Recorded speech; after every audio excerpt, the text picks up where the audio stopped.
क्या आपने कभी सोचा है कि आज का इंसान महंगे से महंगा और शुद्ध भोजन खाने के बाद भी गैस, एसिडिटी और अपच जैसी समस्याओं से क्यों जूझ रहा है, जबकि जंगल में रहने वाले जानवर कच्चा मांस या सूखी घास खाकर भी बीमार नहीं पड़ते? क्या हमारे शरीर में सच में कोई ऐसा अदृश्य स्विच छुपा हुआ है जिसे एक्टिव करते ही हमारा पाचन तंत्र सुपर पावरफुल बन सकता है? नमस्कार दोस्तों, आज हम जिस रहस्य से पर्दा उठाने जा रहे हैं वह कोई जादू नहीं बल्कि हजारों साल पुराना वह ज्ञान है जिसे योग विज्ञान में स्वर विज्ञान कहा जाता है। लेकिन आगे बढ़ने से पहले एक जरूरी बात, यह जानकारी केवल शैक्षिक उद्देश्य के लिए है। किसी भी प्रयोग को अपनाने से पहले विशेषज्ञ की सलाह जरूर लें। अब जरा कल्पना कीजिए, हजारों साल पहले कैलाश पर्वत पर जब माता पार्वती ने शिवाजी से ब्रह्मांड और शरीर के रहस्यों के बारे में पूछा, तब महादेव ने उन्हें सिर्फ सर्वोदय का ज्ञान दिया।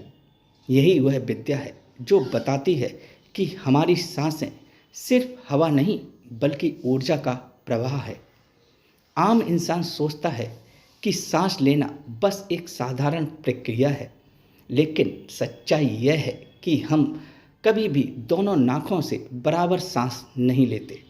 हर 60 से 90 मिनट में हमारी नाक बदलती रहती है और यही बदलता हुआ स्वर हमारे शरीर का पूरा कंट्रोल सिस्टम है। जरा सोचिए, अगर आपको पता चल जाए कि आपकी कौन सी नाक एक्टिव है और उसे कैसे बदलना है, तो आप अपने पाचन, दिमाग और भावना को कंट्रोल कर सकते हैं। आधुनिक विज्ञान इसे नाइजल साइकिल और अल्टरनेटिव रिदम कहता है, जहां दाहिनी नाक एक्टिव होने पर शरीर में गर्मी, ऊर्जा और पाचन शक्ति बढ़ती है, जिसे योग में पिंगला नाड़ी या सूर्य स्वर कहा जाता है। वहीं बाई नाक एक्टिव होने पर शरीर शांत और ठंडा हो जाता है, जिसे ईड़ा नाड़ी या चंद्र स्वर कहा जाता है। अब सोचिए, अगर आप खाने से पहले यह जान लें कि आपका कौन सा स्वर चल रहा है, तो क्या आपका पाचन कभी खराब होगा? यही वह जगह है जहां विज्ञान और अध्यात्म एक प्राणायाम कहा जाता है। कुछ ही मिनटों में आपके पाचन तंत्र को एक्टिव कर सकती है। लेकिन रुकिए, असली कमाल तो अभी बाकी है। क्या आप जानते हैं कि यही तकनीक कुछ ही मिनटों में आपके सिर दर्द या माइग्रेन को खत्म कर सकती है? जब भी सिर दर्द हो, उस नाक को बंद करें जो ज़्यादा एक्टिव है और दूसरी नाक से सांस लेना शुरू करें। विज्ञान के अनुसार यह आपके दिमाग के दोनों हिस्सों के बीच ब्लड फ्लो को बैलेंस करता है और दर्द को कम कर देता है।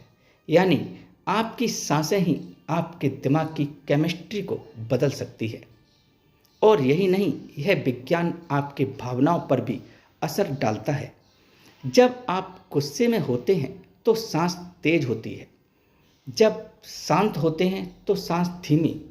अगर आप सांस को कंट्रोल करना सीख जाएं, तो आप अपने मन को भी कंट्रोल कर सकते हैं।